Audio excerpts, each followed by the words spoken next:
Bonjour à tous. Donc on poursuit cette journée avec une conférence de Frédéric Pitou qui va nous parler d'un sujet qui fait pour le moins rêver, les aurores boréales. Mais c'est un phénomène qu'on a mis très très longtemps à comprendre et c'est en partie l'histoire qu'il va nous raconter. Et donc Frédéric Pitou est chercheur à l'IRAP. Merci. Bonjour tout le monde. Je dois certainement commencer cette présentation par vous remercier à tous et toutes d'être là. Plusieurs raisons à ça. Déjà, il y a du beau monde tout autour et vous avez décidé de venir ici plutôt qu'ailleurs, surtout en face, il y a de la concurrence. Donc, je vais essayer de me montrer digne de cette confiance. La deuxième, c'est que j'ai un peu manqué d'inspiration quand j'ai proposé le titre. Donc là, je pense que vous devez être très motivé par les aurores avec un titre pareil. Je vais commencer cet exposé par le premier texte en fait qu'on a à propos d'aurore, ou ce qui semble être une description d'aurore. Donc Fu Pao, la mère de l'Empire jaune, Xuan Yuan, a vu des puissants éclairs se déplacer autour de l'étoile Su, qui appartient à la constellation de Beidou. Beidou, ça veut dire louche du Nord. C'est notre casserole à nous, c'est notre grand ours en fait. Et la lumière a illuminé toute la région. Après cela, elle est tombée enceinte. Alors, cette légende est assez tenace chez les peuples asiatiques, et ils pensent que procréer sous une aurore est un signe de prospérité pour l'enfant à venir. Et le fait est que les Asiatiques, les extrêmes orientaux, sont de gros touristes en Norvège, en Suède, en Finlande, pour faire ce qu'ils ont à faire sous les aurores polaires et puis leur assurer une longue et belle descendance. Voilà. Encore un peu plus près de nous, on a vu pendant la nuit, sous le consulat de Cécilius et de Papirius, en de Rome 641, et d'autres fois encore, une lumière se répandre dans le ciel, de sorte qu'une espèce de jour remplaçait les ténèbres. Ça a été écrit au 1er siècle après notre ère, par Pline l'Ancien, dans un recueil qui s'appelle Histoire naturelle. Je ne sais pas si c'est quelque chose que vous connaissez, c'est un peu l'encyclopédie de l'époque. Il y a quelque chose comme 37 livres, me semble-t-il, et chaque volume traite d'un sujet. Le livre 2, c'est la nature, au sens très large. En fait, quand on regarde un peu les aurores, comment elles ont été considérées dans l'histoire, et là c'est l'histoire, la longue histoire, hein, pendant les millénaires, les humains ont vu ce genre de choses évoluer dans le ciel. Alors comme nous le verrons, évidemment, les peuples au nord de l'Europe, de l'Asie ou même de l'Amérique ont été plus confrontés que nous, à nos latitudes, à ce phénomène. Et pour tout phénomène inconnu ou inexpliqué, vous avez essentiellement deux réactions, soit de l'étonnement, soit de la crainte. Ça, c'est un petit peu moi quand j'ai vu la taille de l'amphi ce matin.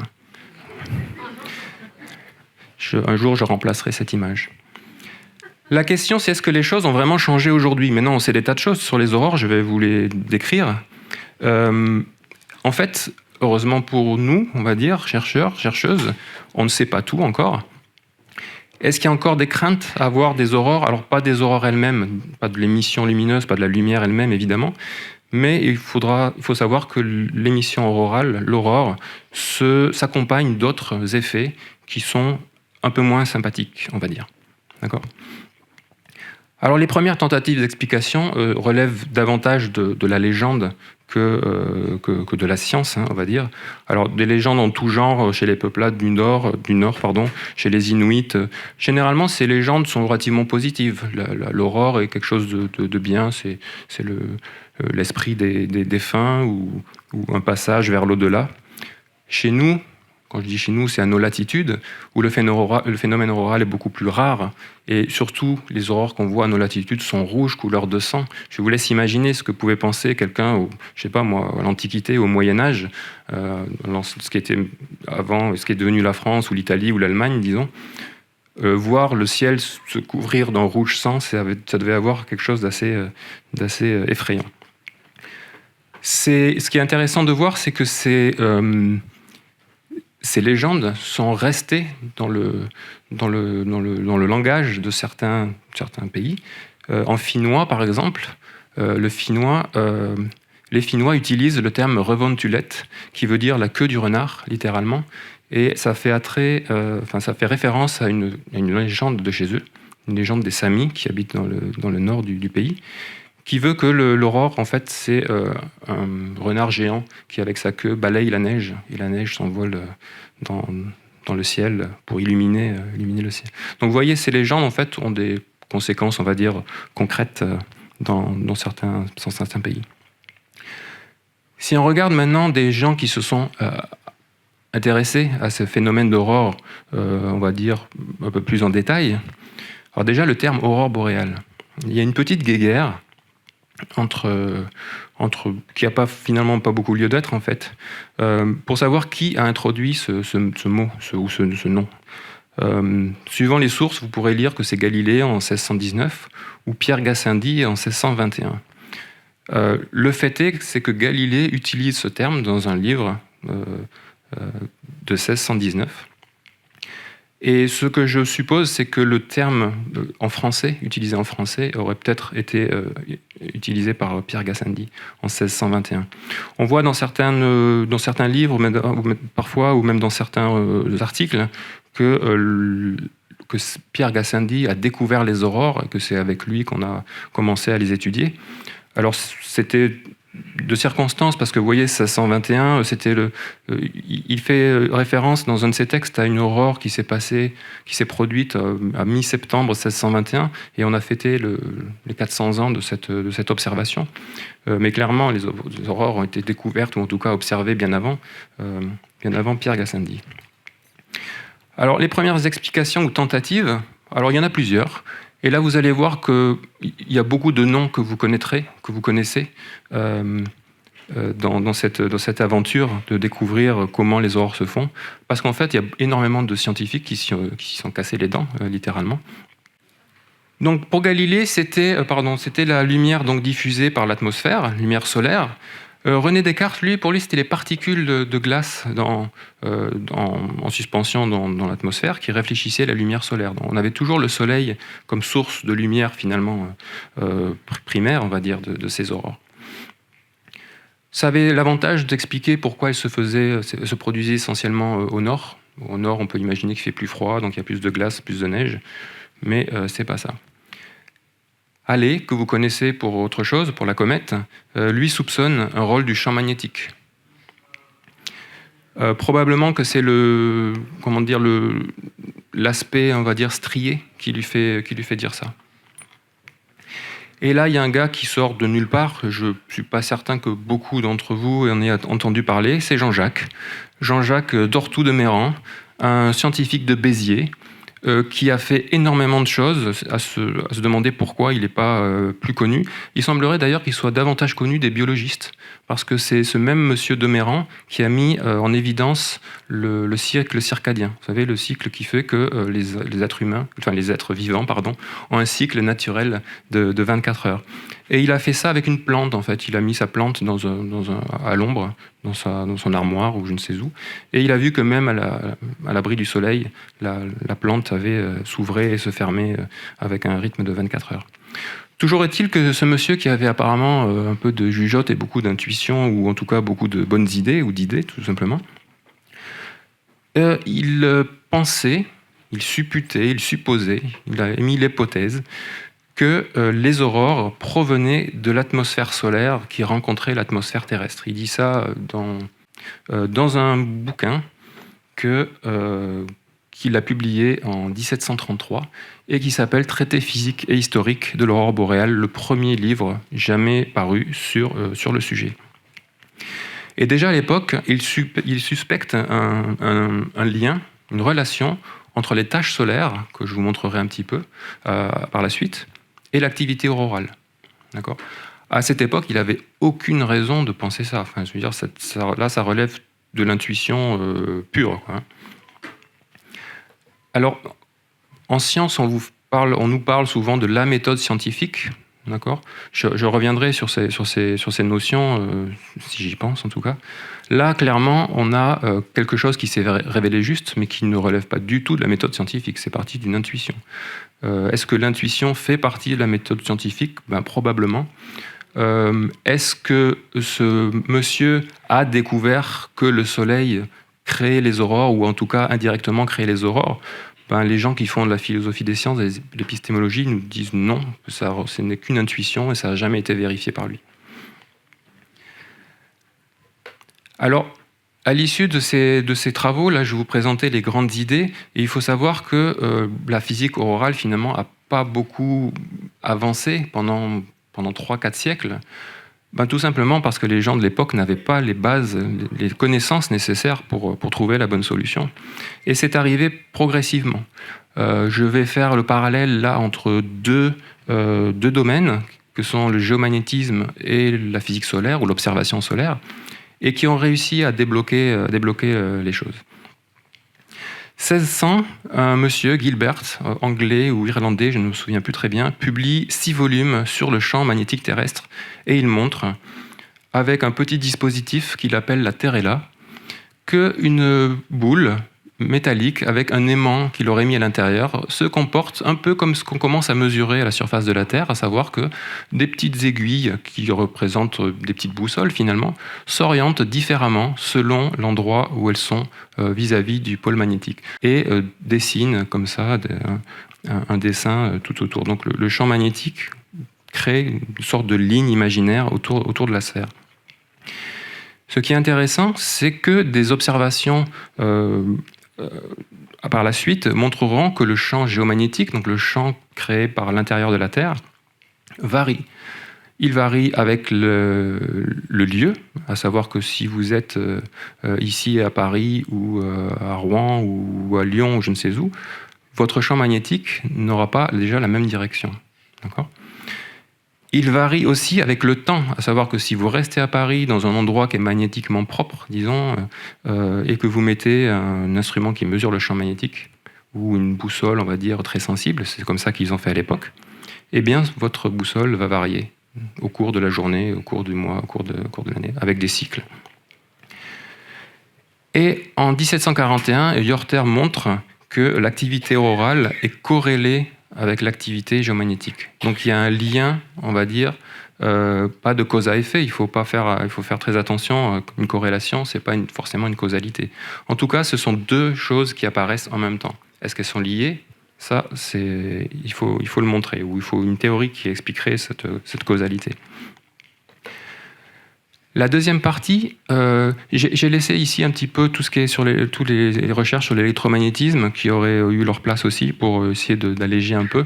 Donc les observations solaires, Galilée, encore lui, mais pas que, Fabricius, Steiner, dans les années 1609-1610, commence à utiliser les premières lunettes pour des fins astronomiques, et remarque qu'à la surface du Soleil, il y a des taches un peu bizarres. Alors ça, effectivement, à l'époque où l'Église était toute puissante, ça fait pas très bon genre de montrer que le Soleil n'est pas la sphère lumineuse pure et parfaite qu'on pensait à l'époque. Donc certains essaient de faire des pirouettes pour s'en sortir, ce serait peut-être des nuages, ce serait peut-être des corps qui passent devant. Non, ce sont bien des taches qui sont à la surface du Soleil. Galilée a montré ça en faisant des dessins jour après jour, semaine après semaine, et montré que ces taches tournaient avec la rotation du Soleil. En tout cas, c'est comme ça qu'il a émis l'hypothèse que le Soleil tournait sur lui-même et qu'on retrouvait les taches après une demi-rotation quelques temps plus tard. Ce nombre de tâches a été utilisé pour décrire un cycle. On s'est aperçu, et c'est M. Schwab qui s'est aperçu, c'est un astronome amateur d'ailleurs, qui s'est aperçu que le nombre de tâches évoluait avec le temps et avec une période de 11 ans, à savoir que tous les 11 ans, il y a un nombre de tâches relativement grand, et décalé de 5-6 ans, ce sont des moyennes. De 5-6 ans, le nombre de tâches diminue un peu. Dans ces mêmes années, Hippolyte Fizeau et Léon Foucault parviennent à prendre le premier cliché du Soleil, qui est ici à l'écran. Et ce qui est intéressant, c'est que monsieur Sabine, ou Sabine, je suppose, puisque c'est aussi un Britannique, découvre cette fois-ci une corrélation entre le nombre de tâches et l'activité géomagnétique. Alors, si vous vous souvenez de ce qu'on avait tout à l'heure, on avait une corrélation entre les aurores et l'activité géomagnétique. Et maintenant, on a une autre corrélation entre le nombre de tâches et l'activité géomagnétique. Donc, il semblerait que activité aurorale, activité géomagnétique et activité solaire soient liées. D'accord ? Une fois de plus, c'est une simple corrélation. Lequel implique ou crée ou provoque le deuxième ou le troisième, on ne sait pas. C'est pas facile. Là, je fais une petite pause pour vous dire que le problème, la tentation, on va dire, d'interpréter une corrélation en causalité est très forte chez nous tous, chez les chercheurs et les chercheuses aussi. Et des fois, on en fait des bêtises, on fait des grosses bêtises à cause de ça. Je vais vous donner un exemple que j'aime bien. Vous faites faire une dictée à toute une école primaire. Vous notez cette dictée. Et sur une feuille, vous faites un graphique des notes que les enfants ont eues en fonction de la taille de leurs pieds, de leur pointure. Et vous allez trouver une jolie droite qui corrèle la note qu'ils ont eue à la dictée et la longueur de leurs pieds, la pointure de leurs chaussures. Évidemment, c'est absurde. Personne ne sera ici dans cette salle vous dira c'est parce qu'ils ont des grands pieds qu'ils ont réussi la dictée. Ou encore plus, ils ont réussi la dictée, donc ça leur donne des grands pieds. Évidemment que là, on a deux conséquences d'un même fait, c'est leur âge, leur apprentissage, leur niveau dans la classe. Et bien là, c'est un peu pareil finalement. On a trois éléments et on ne sait pas lequel va provoquer l'autre. D'accord ? Alors, j'ai oublié de vous dire une chose, ça c'est important.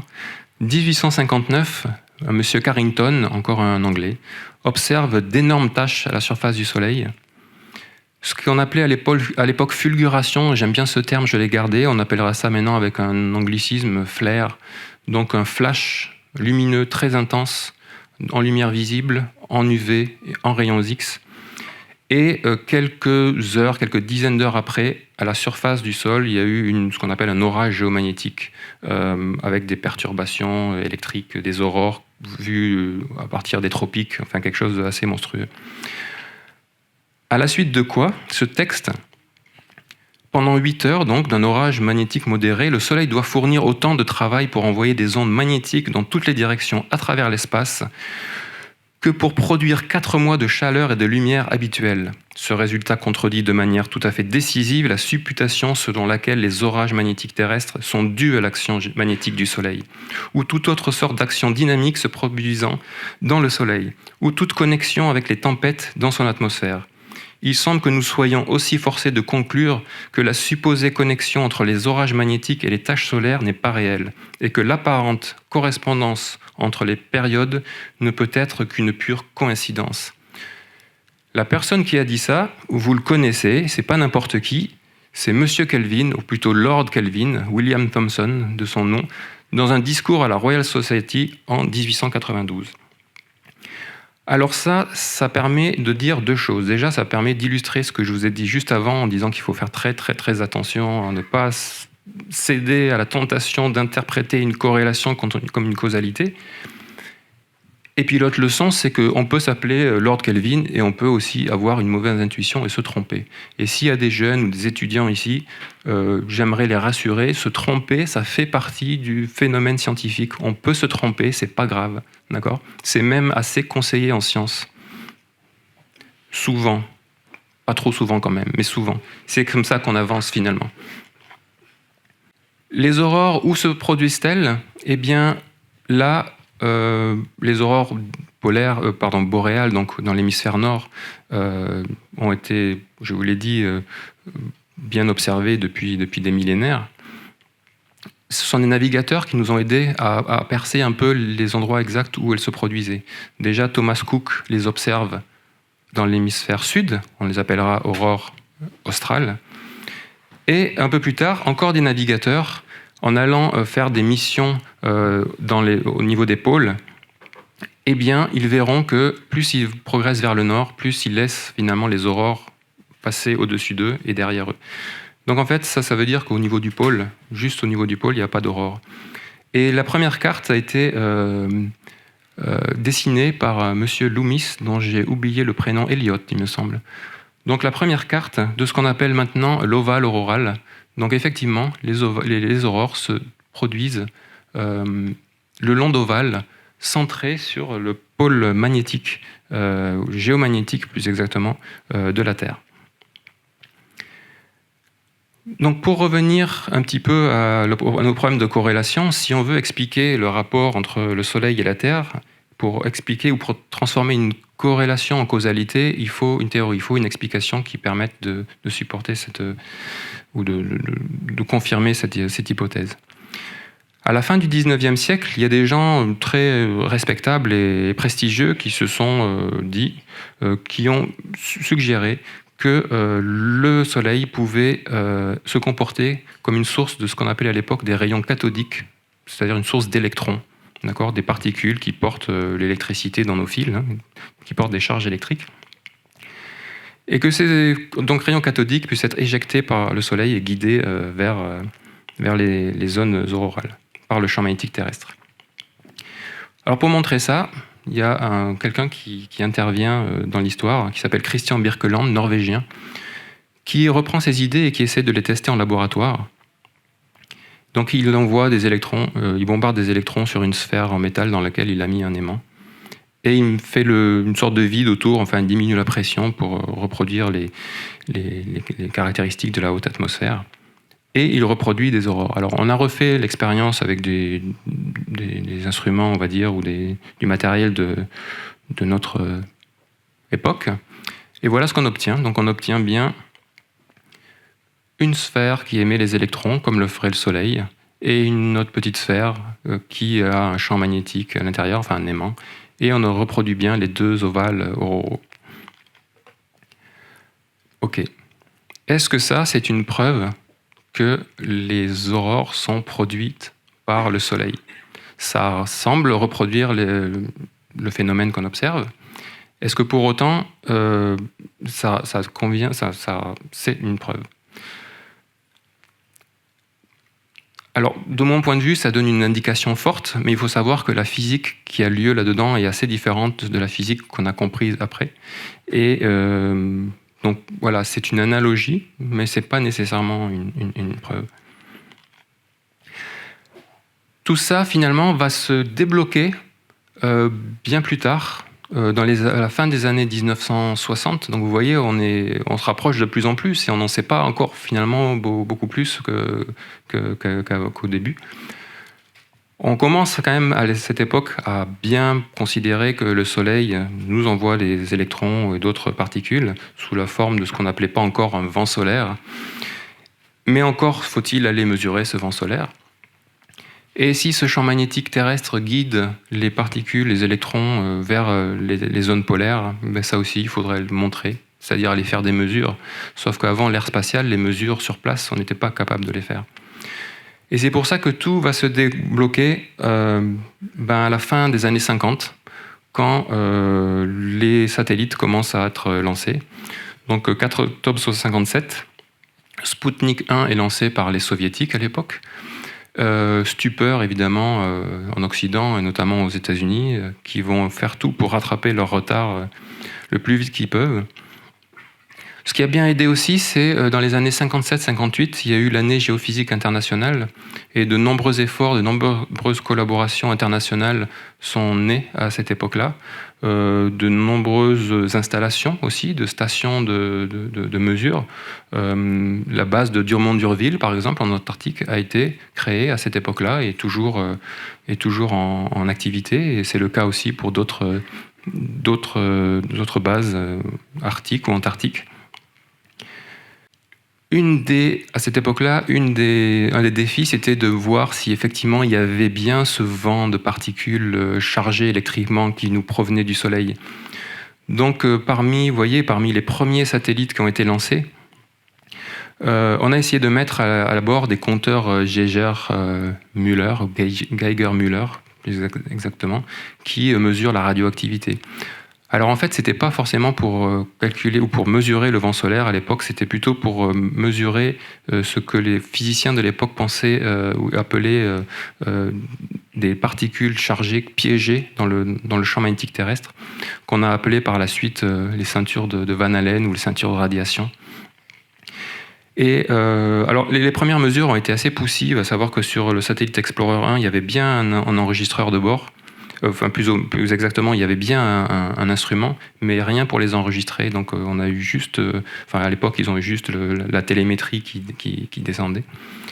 Donc, ils n'avaient pas toutes les orbites, ils ne pouvaient pas garder toutes les orbites. Ils étaient sujets finalement au passage du satellite au-dessus de la station qui récupère les données.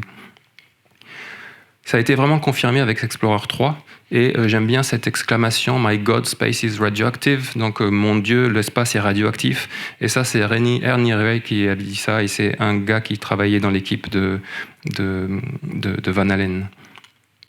Les mesures du vent solaire ont commencé à être faites, mais de manière assez localisée en temps, sur des petites périodes de temps, dans les années, fin des années 50, début des années 60. Mais restait toujours le problème, on va dire, un peu épistémique, c'est-à-dire qu'est-ce qu'une mesure finalement ? Si vous mesurez quelque chose une fois, est-ce que c'est vrai tout le temps ? Si vous le mesurez 2 fois, est-ce que ce sera vrai une 3e ? Donc ce genre c'était une vraie question à l'époque. Est-ce que le Soleil se comporte comme une source d'électrons de manière continue, en permanence, ou est-ce qu'il éjecte de temps en temps quand il doit ? Et cette persistance, on va dire, ou cette permanence du vent solaire sera confirmée en 62 par une sonde qui s'appelle Mariner 2 et qui allait vers Vénus et sur tout son trajet mesurer ce vent solaire, ce qui donnait une indication plus forte que ce vent solaire existe de manière permanente. Donc voilà où on en est finalement à la fin des années 60. On sait que le Soleil nous envoie un vent de particules électriquement chargées qu'on appelle le vent solaire. On se doute maintenant que ces particules, on commence à le modéliser. Il y a des travaux de modélisation avant même qu'on découvre tout ça ou qu'on mesure tout ça, qui ont été faits par des gens comme Carl Sturmer, un Norvégien encore une fois, qui a beaucoup bossé avec Poincaré. Donc vous voyez encore un illustre personnage pour tout l'aspect mathématique, comment résoudre les équations d'une particule dans un champ magnétique. Il faut savoir que la physique nous dit qu'une particule chargée dans un champ magnétique va avoir tendance à spiraler autour de la ligne de champ magnétique et qu'aux endroits où le champ magnétique devient trop important, cette particule va revenir en arrière, va rebondir, on parle de miroir magnétique, et c'est comme ça que la nature finalement arrive à piéger des électrons, notamment entre les 2 pôles magnétiques, les 2 régions magnétiques intenses de la Terre. Donc, on en vient au Soleil, comme il semblerait que ce soit la source de tout, finalement. Donc voilà une manière de voir le Soleil maintenant. Et si vous vous rappelez, j'ai parlé tout à l'heure de cycles de 11 ans avec un nombre de tâches qui évolue. Finalement, on n'explique rien en disant qu'un nombre de tâches évolue, et j'ai malheureusement pas trop le temps de vous expliquer ce qu'est une tâche et pourquoi elles apparaissent. Mais il faut savoir qu'il y a d'autres d'autres manifestations de ce cycle. Vous avez ici une image par an du Soleil vu en extrême ultraviolet par un des instruments à bord de la sonde, du télescope spatial SOHO. Et vous voyez que ces images en fait sont assez différentes au cours du cycle. Le Soleil apparaît presque sombre, vous voyez, en début de cycle, donc pendant un minimum solaire, et beaucoup plus lumineux à ces longueurs d'onde-là, donc on est encore en extrême UV. Et à la suite au maximum solaire qui se trouve par ici, on retourne vers un soleil plutôt calme et plutôt sombre à ces longueurs d'onde. Dans notre vie de tous les jours, même si évidemment je ne vous recommande pas de regarder le soleil directement avec les yeux, on n'observe pas ça. Le soleil en fait garde sa luminosité. Sa luminosité varie très très faiblement au cours du cycle. En revanche, à cette longueur d'onde précise, ou dans cette gamme de longueur d'onde précise, dans l'extrême UV, dans le domaine X, sa lumière, son émission lumineuse à ces longueurs d'onde-là, elle varie énormément pendant le cycle. Alors je vais vous montrer maintenant quelques manifestations d'activité solaire. Donc le soleil, c'est comme je dis souvent à des plus jeunes, c'est pas qu'une source de lumière, c'est pas qu'une source de chauffage, c'est pas qu'une lampe à bronzer, c'est aussi une magnifique lampe à plasma. Et je vais vous en montrer quelques images. Alors cette image-là que je vous montre a été prise au Pic du Midi par un ensemble d'instruments dont il se trouve que j'ai la responsabilité. Et c'est ici l'ajout, ou plutôt la superposition d'images qui viennent de deux instruments différents. Vous avez tout d'abord une lunette qui vous donne une image du disque solaire, c'est-à-dire du Soleil, d'accord ? Et vous avez un autre instrument qu'on appelle un coronographe, qui a été inventé par un autre Français, Bernard Liot, dans les années 1930, qui permet, ça c'est un super instrument qui permet en fait de faire une éclipse solaire en permanence. Donc dans cet instrument se cache un petit disque qu'on appelle disque occulteur, et qui est à la bonne place en fait pour avoir la taille apparente du Soleil et pour bloquer la lumière du Soleil. Alors c'est pas si simple que ça, parce qu'il y a des tas de diffusions, il y a de la lumière qui vient des lentilles elles-mêmes et qui vont un peu partout, donc c'est pas aussi simple que ça. Mais l'intérêt ou le principe en gros, c'est de faire une éclipse en permanence. Pourquoi faire une éclipse ? Parce qu'on sait depuis le 19e siècle que pour voir l'environnement du Soleil, qu'on a appelé la couronne, eh bien, il faut guetter les éclipses totales, et quand la Lune vient juste se caler devant le Soleil, eh bien, elle bloque la lumière du disque solaire, et on peut voir tout ce qu'il y a autour. Eh bien, c'est pour révéler cette même couronne qu'on fait des éclipses artificielles en permanence. Alors voilà des images donc, qui ont été prises donc, une fois de plus au Pic du Midi pendant une journée. Et vous voyez donc des choses se passer au limbe, c'est-à-dire sur les bords du Soleil. Donc voilà, le Soleil éjecte de sa propre matière en permanence, ce qui donne le vent solaire, on va dire continu. Et de temps en temps, il envoie de manière plus explosive, plus impulsive sa matière. On peut regarder ça aussi de manière peut-être un peu plus spectaculaire, parce que là on prend un peu plus de recul, et je prends encore le satellite SOHO, et avec un instrument un peu différent, c'est un coronographe. Et sur cette suite d'images, sur cette animation en fait, le disque occulteur ici est choisi délibérément grand, d'accord, pour voir un peu tout ce qu'il y a autour, mais à plus longue distance du Soleil. Le Soleil ici est représenté par ce petit rond blanc là, ce petit cercle blanc. Donc voilà, la taille du Soleil, c'est ça. Donc ici, vous allez avoir 3 semaines de données en accéléré. Et c'est pas n'importe lesquelles, ce sont des données, des images qui ont été récoltées pendant ce qu'on a appelé l'orage d'Halloween en 2003. Fin octobre, début novembre, il y a eu une succession d'éruptions assez violentes, très violentes. Et sur Terre, il y a eu tout un tas d'effets, entre autres des aurores. Donc ce que je vous demande de voir sur ces images, c'est le vent solaire qui s'écoule plutôt tranquillement, lentement, alors avec des endroits où il est plus dense, donc ça apparaît plus brillant.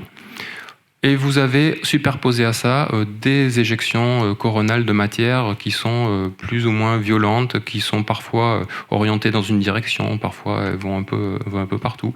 Là par exemple, quand elles concernent ou affectent tout le disque, on a l'impression qu'elles doivent venir vers nous ou s'éloigner de nous. Et vous avez une troisième chose, c'est ces petits traits que vous voyez partout. Ces traits sont produits par des particules de très haute énergie qui sont accélérées pendant ces événements et qui viennent taper le détecteur en fait, de la caméra qui normalement est conçue pour enregistrer de la lumière. Eh bien là, ces particules qui sont généralement des protons ont des vitesses et donc des énergies telles qu'elles peuvent rentrer et impacter le capteur CCD. Alors tout ça pose évidemment des problèmes, et la question qui se pose ici, c'est comment notre environnement terrestre réagit à ça. D'accord ? Donc je vous rappelle, la Terre a une atmosphère, ok, elle a un champ magnétique qu'on appelle la magnétosphère. Je ne sais pas si j'ai lâché le mot déjà. Comment réagit cette magnétosphère à ce vent solaire qui vient de manière plus ou moins agressive, on va dire ? Alors, il y a eu des idées, notamment d'un monsieur qui s'appelle Hannes Alfvén, un Suédois qui a obtenu le prix Nobel de physique pour ses travaux, précisément, sur ce qu'on a appelé la magnéto-hydrodynamique. Donc, c'est la physique, on va dire, des fluides magnétisés. Donc, fluides magnétisés, ce sont des fluides, donc ils sont régis par les équations de la mécanique des fluides classiques. Et ils sont aussi constitués de charges électriques. Donc, charge électrique, ça veut dire que ce fluide est aussi régi par les équations de l'électromagnétisme. D'accord ? Et ce monsieur Hannes Alfvén, malgré tout son talent scientifique, a eu du mal à se faire admettre.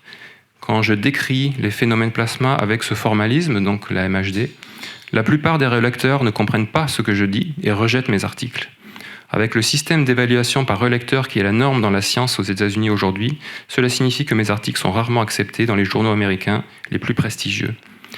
Là, Hannes Alfvén et moi, par la même occasion, pointe un problème, ou plutôt une pratique, dans la vie d'un scientifique, à savoir que quand on publie ou produit des résultats, on les publie, et on ne les publie pas n'importe comment, d'accord ? On choisit, enfin plutôt l'éditeur du journal qui est chargé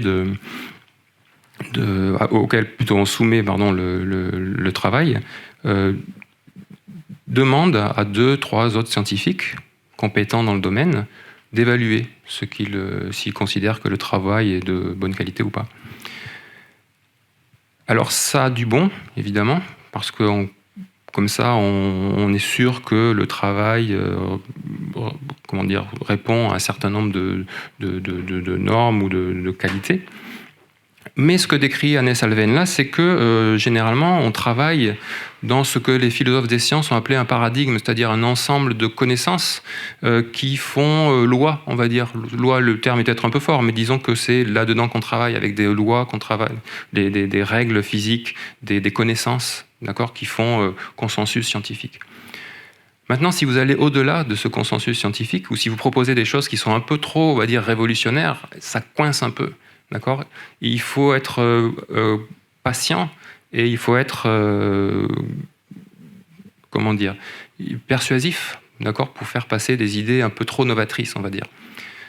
C'était manifestement le cas d'Alfvén. Et puis, alors peut-être il y avait autre chose aussi, hein, mais voilà, il me semblait intéressant de vous parler de ça. Donc les travaux de Hannes Alfvén, qu'est-ce qu'il disait en gros ? Il disait que si vous avez une bulle de plasma comme ceci ici, qui est traversée par un champ magnétique, si vous bougez cette bulle de plasma, le champ magnétique va suivre aussi. D'accord ? On parle de gel du champ dans le plasma. Corollaire, si un élément de plasma n'est pas lié à un champ magnétique, eh bien, il ne va pas pouvoir interpénétrer le champ comme ça. Alors ça a 2 conséquences très concrètes.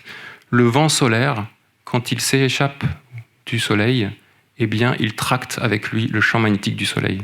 Je ne l'ai peut-être pas dit, mais le Soleil génère son propre champ magnétique.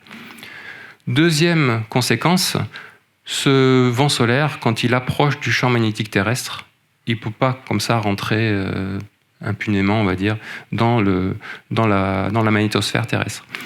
Donc, en d'autres termes, notre magnétosphère, le champ magnétique de la Terre, nous protège, en première approximation en tout cas, du vent solaire. On peut très bien le modéliser.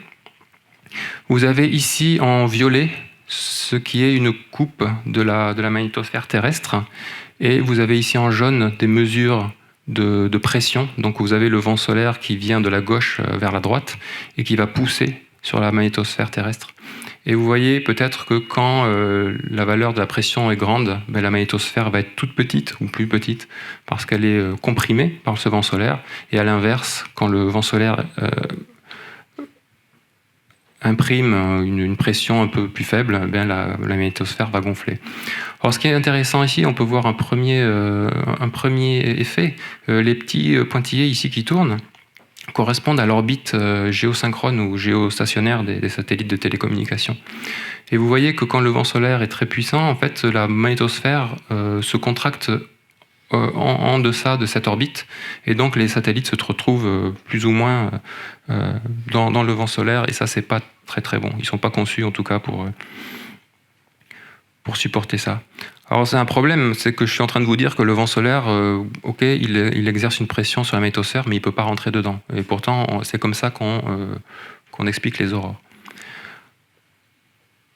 Et là, j'en viens en fait à un processus physique qu'on appelle la reconnexion magnétique et qui permet à des lignes de champ magnétique, quand elles sont opposées en direction, de se recombiner, en fait, de se reconfigurer. Et ça permet ça explique beaucoup de choses, comme je vais vous le montrer juste après. Ça explique en partie l'éjection de matière du Soleil. Ça explique la pénétration du vent solaire et ça explique plein d'autres choses que je n'ai pas le temps de détailler. Donc voilà ce que je vais vous montrer. Voici la Terre. Vous allez voir son champ magnétique apparaître et vous allez voir le vent solaire arriver de la gauche avec des lignes jaunes qui sont les lignes du champ magnétique solaire qu'on appelle champ magnétique interplanétaire. Et là, vous voyez, on a la bonne idée dans cette animation de faire les deux lignes jaunes, enfin les deux flèches jaunes et bleues orientées de manière antiparallèle, c'est-à-dire opposées. Et cette fameuse reconnexion, vous voyez, permet en fait à des lignes de se connecter entre elles et permet l'entrée d'électrons, de protons, tout ce que vous voulez, dans la magnétosphère. Il se produit la même chose dans la queue. Et là, j'attire votre attention sur l'écueil qu'on fait souvent. On dit que les aurores sont dues à l'entrée du vent solaire dans la magnétosphère. En fait, c'est un peu un abus de langage. C'est pas faux, mais c'est un abus de langage. Les belles aurores que je vous ai montrées au début, vertes, qui évoluent, tout ça, elles sont pas du tout dues à l'entrée directe du vent solaire dans la magnétosphère. Des aurores qui sont produites par l'entrée directe du vent solaire, ici, en suivant les lignes, comme avaient émis l'hypothèse les scientifiques de la fin du 19e siècle. Alors ça produit des aurores, mais elles sont pas très belles, pas très lumineuses, parce que les particules du vent solaire sont pas assez rapides, pas assez énergétiques pour faire vraiment des jolies aurores. Et puis surtout, vous voyez, elles se font du côté jour, du côté face au soleil. Et donc ça, on peut les observer que pendant la nuit polaire à certaines périodes. Non, les aurores, en fait, elles sont issues de particules qui sont là, qui sont issues du Soleil ou pas d'ailleurs, mais qui ont vécu un certain temps dans cette partie qu'on appelle la couche de plasma. Elles ont acquis une énergie suffisante pour pouvoir ensuite, quand elles pénètrent dans l'atmosphère terrestre, faire des jolies couleurs. Alors ces couleurs, on les voit si vous faites de la spectroscopie, c'est-à-dire si vous décomposez la lumière des aurores, on se rend compte qu'il y a plusieurs raies d'émission émises par le phénomène qui est le suivant. Un électron qui vient du Soleil ou de l'arrière de la magnétosphère va percuter, on va dire, un atome ou une molécule dans l'atmosphère terrestre, va lui céder une partie de son énergie. Cette énergie rend l'atome ou la molécule instable et en se désexcitant, il va pouvoir émettre cet excédent d'énergie, si vous voulez, sous forme de lumière. Donc en fait, les raies ou les lumières, les couleurs qu'on observe correspondent à des couleurs bien précises et aussi, accessoirement, à des éléments bien précis. Les aurores les plus classiques sont vertes, elles sont dues à l'oxygène, ou rouges, sont dues aussi à l'oxygène. Alors c'est l'oxygène, c'est l'atome d'oxygène, c'est pas le dioxygène que nous respirons. Atome d'oxygène qui est dominant à partir de, disons, 150 km d'altitude. Et vous avez tout ce qui est le diazote, donc celui qu'on inhale mais qu'on ne respire pas, qui est la molécule dominante dans notre atmosphère, et qui, elle, a beaucoup de raies bleues, rouges, et quand vous mélangez tout ça, ça peut faire une espèce de mauve plus ou moins bleuté, plus ou moins rouge, suivant les cas. Alors pourquoi observer les aurores au final ? Donc là, j'ai essayé de vous expliquer assez rapidement comment on avait évolué jusqu'à la compréhension du phénomène. Et on étudie toujours les aurores, il y a des choses qu'on ne comprend pas, mais surtout, elles nous donnent beaucoup d'indications suivant ce qu'on va observer. Par exemple, l'intensité lumineuse d'une aurore, Elle, on va la lier directement au flux, c'est-à-dire à la quantité, au nombre de particules qui se déversent dans l'atmosphère. Donc ça peut être intéressant. L'altitude aussi. On sait très bien que les aurores vertes se font généralement en dessous des aurores rouges, pour diverses raisons. Et ça nous donne une idée de l'énergie, c'est-à-dire la vitesse des particules qui se déversent dans l'atmosphère. La forme des aurores, elles vont nous indiquer sur les processus qui se produisent dans la magnétosphère et qui donnent naissance à ces aurores et à ces formes plutôt alignées ou plutôt en tourbillon, par exemple. La latitude de l'aurore et le temps local, est-ce qu'on l'observe côté nuit, côté jour, côté matin, côté soir? Ça nous donne une indication sur la provenance des particules et donc sur les processus physiques éventuellement en cause qui amènent à la création de ces aurores. La couleur ou la longueur d'onde, je vous l'ai dit à l'instant, c'est un indicateur de l'espèce émettrice. Sur Terre, on sait à peu près de quoi est constituée l'atmosphère, mais sur d'autres planètes, c'est un moyen finalement de sonder à distance la composition d'une atmosphère. On sait que sur des aurores, vous en avez sur Jupiter, Saturne. On sait comme ça, si on ne peut pas envoyer des sondes localement, de quoi est constituée en partie l'atmosphère de la planète. Ensuite, en faisant un peu de physique sur les raies, vous avez vu, c'est des couleurs bien particulières. Quand on fait de la spectrométrie, on remesure des raies. Et ces raies, des fois, sont un petit peu décalées ou sont un peu élargies. Et ça dépend de la température de l'espèce qui émet, et de la vitesse aussi de l'espèce qui émet. Et une grande question que se posent certains collègues français, à Grenoble en particulier, c'est est-ce que la lumière des aurores est polarisée? Alors la polarisation, c'est une propriété de la lumière qui fait appel à son caractère ondulatoire. Vous savez que la lumière, on peut la décrire comme un corpuscule ou comme une onde. Et quand on la décrit comme une onde, elle est en fait décrite par deux quantités, qui est le champ électrique et le champ magnétique. Et la polarisation, en fait, ça va être la direction prédominante du champ électrique. Et on sait que des ondes ont un champ qui va, par exemple, tourner autour de la direction de propagation. On parlera de polarisation circulaire, ou si elle garde une direction, ce même champ électrique garde une direction privilégiée, on parlera de polarisation rectiligne. Est-ce que les aurores sont polarisées? Les théoriciens nous disent que certaines raies oui, certaines raies non. Mes collègues grenoblois ont essayé de mesurer ça avec un certain succès. Et ils sont par exemple arrivés à mesurer de la polarisation sur une raie que les théoriciens pensaient incapable d'introduire une polarisation. Donc là, on a un cas intéressant où l'observation est au service de la théorie. C'était le contraire dans un premier temps. Et puis, il y a l'interaction entre observation et théorie qui est intéressante. Alors de nos jours, comment on observe les aurores? Eh bien, avec des appareils photo, tout simplement, avec des objectifs qui permettent d'avoir tout le ciel. On appelle ça des appareils, des fish-eye en anglais, ou des caméras plein ciel. Vous avez ici un exemple d'un réseau de caméras plein ciel qui se trouve aux États-Unis et au Canada. Alors vous voyez, ils s'allument, ils sont branchés au fur et à mesure que la nuit arrive. Et voilà, donc on a une image assez spectaculaire de l'activité aurorale sur une zone assez étendue. Ces caméras ont été installées en complément de sondes magnétosphériques qui s'appellent TEMIS.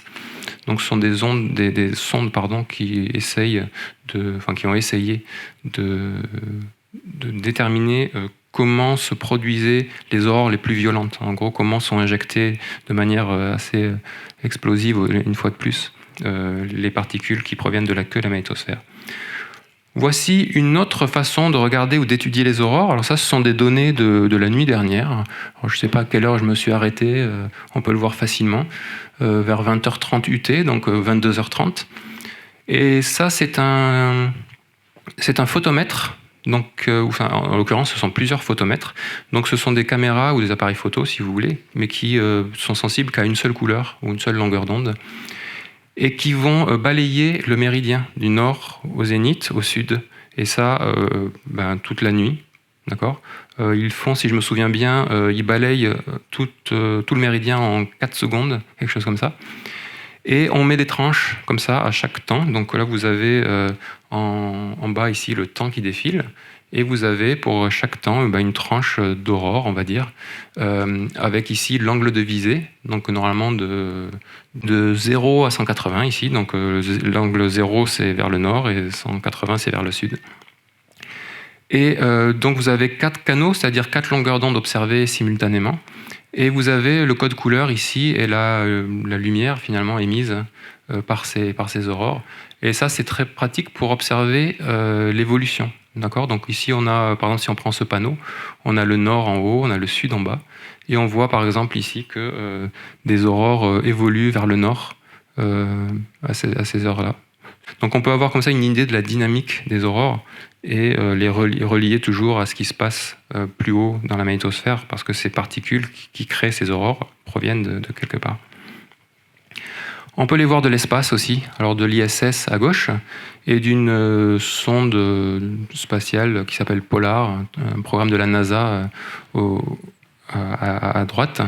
Et on retrouve bien les 2 ovales auroraux au nord, au sud, donc aurore boréale, aurore australe, et on a bien un ovale quand on est au-dessus du pôle. Ce sont des aurores, alors elles sont en jaune, mais en fait ce sont des fausses couleurs. Là c'est un détecteur en ultraviolet, donc il faut savoir qu'il y a aussi des aurores dans des longueurs d'onde auxquelles notre œil n'est pas sensible. D'où les observer, je vais vous parler un petit peu de mon terrain de jeu, puis je pense que je m'arrêterai là. Mon terrain de jeu, c'est l'archipel du Svalbard, qui se trouve à peu près à mi-chemin entre le pôle Nord, pas tout à fait, enfin c'est une île arctique qui se trouve au nord de la Norvège continentale. Et en fait, il se trouve que c'est le seul endroit au monde où on peut observer les fameuses aurores qui sont dues à l'entrée directe du vent solaire dans l'environnement terrestre. Et alors pour ça, on a toute une batterie d'instruments. Voici, il y en a qui ont des bacs à sable, nous on a un bac à neige ou à glace. Ici, nous avons 2 radars qui vont sonder la haute atmosphère dans laquelle se font les aurores. Alors le principe du radar, c'est d'envoyer une onde. Cette onde va interagir avec le milieu et une petite partie va revenir en tout cas va être émise dans tous les sens, mais une petite partie va être captée en retour par le même radar. Et en fait, l'onde de retour a une petite est un peu différente que celle qui a été envoyée. Et de ces différences, en fait, on arrive à avoir des paramètres de la haute atmosphère, comme la vitesse, la température, la concentration.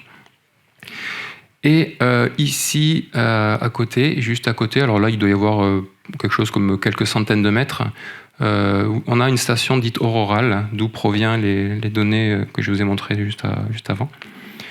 Donc voilà, on a un endroit où on peut faire toutes sortes d'observations. Donc voilà les radars en question. Ce sont des antennes qui sont relativement grandes, hein. Celle-ci fait 42 mètres de diamètre, celle-ci 32. Celle-ci est orientée selon le long de la ligne de champ magnétique locale, et celle-ci peut être orientée dans n'importe quelle direction. Je vais vous montrer des choses maintenant qui sont utilisées dans la recherche actuelle. C'est relativement récent. J'ai appelé ça des émissions lumineuses artificielles, ce qui est vrai. Alors c'est pas des aurores, mais ça fait des choses quand même assez jolies. Voilà ce genre de choses. Je ne sais pas si quelqu'un ici saurait ce que c'est. Donc ce sont des lumières dans le ciel, mais totalement artificielles. En fait, ce sont des fusées qui sont lancées, et ces fusées, emportent avec elles des petites capsules dans lesquelles il y a des gaz particuliers, en l'occurrence du baryum et du triméthylaluminium. Et en fait, on fait exploser ces capsules en altitude, autour de 150-200 km. Et on va s'en servir de traceurs, c'est-à-dire que ces gaz en fait vont réagir localement, soit chimiquement avec le gaz qui reste encore à cette altitude, soit comme le baryum. Le baryum, lui, va être ionisé par la lumière solaire. Alors, il faut savoir que, vous voyez, vous avez la lumière solaire au fond, ici. Donc ça veut dire qu'au sol, vous ne voyez pas le soleil, mais en altitude, si on était à 200 km, on verrait le soleil encore. Et alors à quoi ça sert, ça, à part faire des jolies couleurs dans le ciel ? Eh bien, ça sert en fait à voir comment réagit la haute atmosphère. C'est-à-dire que ces machins-là, ces bulles lumineuses vont suivre les vents, parce qu'il y a aussi des vents à très haute altitude.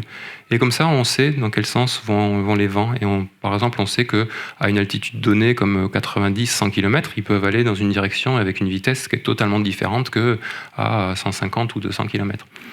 Donc voilà, ça c'est une manière d'étudier comment se comporte la haute atmosphère.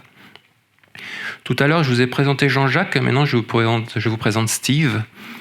Steve est aussi une émission lumineuse totalement naturelle, cette fois-ci, mais qui n'est pas une aurore, donc c'est ce que vous voyez à gauche. Là. Voilà Steve. Steve, ça veut dire Strong Thermal Emission Velocity Enhancement, donc forte émission thermique par augmentation de vitesse. Et en fait, c'est une émission lumineuse qui n'est pas du tout due à des particules qui précipitent, c'est-à-dire qui se déversent dans l'atmosphère. Mais là, l'énergie, pour exciter, désexciter des molécules, il faut apporter une énergie. L'impact en est une source d'énergie. Mais les frottements avec les particules, entre elles, c'est aussi une source d'énergie. Et si vous avez des vitesses suffisamment importantes, comme le dit en gros le sigle, eh bien vous pouvez exciter très localement des particules, des atomes, des molécules, et avoir des émissions lumineuses. Donc là, en l'occurrence, vous avez cette augmentation de vitesse qui se fait le long d'une direction. Et ne me demandez pas d'où ça vient, on ne sait pas. Enfin, moi en tout cas, je ne sais pas. C'est quelque chose de très récent. Ça date. Les premières observations ont été faites d'ailleurs par des astronomes amateurs. Donc, s'il y a des astronomes amateurs dans la salle, je vous remercie pour toute la communauté que vous formez. Et ben voilà, cette date, les premières observations de mémoire, c'est 2015-2017, quelque chose comme ça. Donc, c'est relativement récent. Et ben voilà, il y a toute une science qui se fait autour de ça. Des hypothèses sont avancées, des observations sont faites. J'ai pas connaissance qu'il y ait un consensus sur la question pour le moment. Je vais terminer avec les aspects un peu moins sympathiques des relations entre le Soleil et la Terre, qui constituent une nouvelle discipline qu'on appelle la météorologie de l'espace. Les particules qui sont émises par le Soleil, ok, elles peuvent faire des jolies aurores, mais il se trouve qu'il y en a qui sont suffisamment aussi énergétiques pour venir endommager les satellites qui sont en orbite autour de la Terre, voire causer des soucis dans l'avionique des avions, voire indirectement causer des courants induits dans tout ce qui est métallique et long à la surface de la Terre, à savoir les lignes à haute tension, les oléoducs, gazoducs, même les caténaires des trains, avec des conséquences qui peuvent être assez moyennes, on va dire. Hein. On a des cas de satellites qui ont été perdus purement et simplement à cause de particules qui sont venues, électrons ou protons énergétiques, qui sont venus se coller, se ficher dans des composants électroniques et qui ont mis le truc totalement hors service. L'orage d'Halloween, dont je vous ai parlé tout à l'heure, hein, vous vous souvenez, quand je vous ai montré les images de Soho avec le vent solaire et ben voilà un peu la liste de tout ce qui s'est produit pendant ces 3 semaines. Donc panne de courant en Suède et en Afrique du Sud, rupture de liaison avec des satellites, 60% d'émissions NASA quand même. Le satellite japonais en question qui est hors service, 450 millions d'euros au passage. Problème de positionnement pendant 30 heures et communication avec les vols aériens qui traversent les pôles. Alors ça, c'est un peu embêtant quand même de plus trop savoir où sont les avions. Et ça coûte de l'argent en fait. Quand il y a des alertes comme ça, les opérateurs, les compagnies aériennes déroutent les avions. Et vous savez que pour aller, je sais pas moi, de l'Europe aux États-Unis, contrairement à ce que fait croire les projections classiques équatoriales, la ligne droite, c'est pas tout droit en fait. C'est c'est par-dessus le pôle ou très proche du pôle. Si ceux d'entre vous qui sont allés aux États-Unis se souviennent, on traverse à peu près l'Islande. Si vous allez, je sais pas moi, à San Francisco, à Los Angeles, on passe au-dessus de l'Islande, on passe très proche du Groenland. Et d'ailleurs, on voit des aurores. Donc, si vous voyagez vers les États-Unis, essayez d'être du côté droit, et si vous revenez des États-Unis, essayez d'être du côté gauche de l'avion pour les voir. Petit conseil au passage. Les astronautes dans l'ISS en alertent aussi, parce que ce genre de particules peut avoir des conséquences assez dramatiques sur le corps, sur tout ce qui est biologique en fait. Donc voilà, vous voyez, c'est déjà moins sympathique. Hein. Tout à l'heure, on voyait des jolies images, les aurores. Là, l'ambiance, je le sens que ça se dégrade un petit peu. En parlant de dégradation, voilà ce qui est arrivé à un transformateur d'une centrale nucléaire en 89 qui a littéralement fondu parce que des courants se sont ajoutés à ce que le transformateur est censé transformer. Les transformateurs, ils sont faits pour manipuler en quelque sorte, pour avoir en entrée des courants alternatifs. Or là, on parle de courants continus créés par les échanges entre le Soleil et la Terre. Et ça, ils n'aiment pas du tout. Hein. Vous voyez, le truc a complètement fondu. Je vais vous montrer ce qui s'est passé en fait suite à ce transformateur, à ce problème de transfo. Vous savez que si vous coupez un transformateur, tous les systèmes électriques étant interconnectés, il suffit qu'il y en ait un qui soit en défaut pour que ça se propage assez vite. Voilà la propagation assez vite. Voilà donc l'Amérique du Nord, ce jour-là, le 13 mars 89, et suite au défaut du transformateur dû à l'activité solaire. C'est du temps réel. Donc, paf. Donc, nous avons quasiment tout le Québec et le nord-est des États-Unis qui sont restés dans la nuit noire pendant 9 heures. En mars, je pense qu'il ne fait pas encore super chaud au Québec. Ils ont dû le sentir. Je vous remercie pour votre attention. Et une fois de plus, si vous avez des questions, je serai ravi d'essayer d'y répondre. Merci.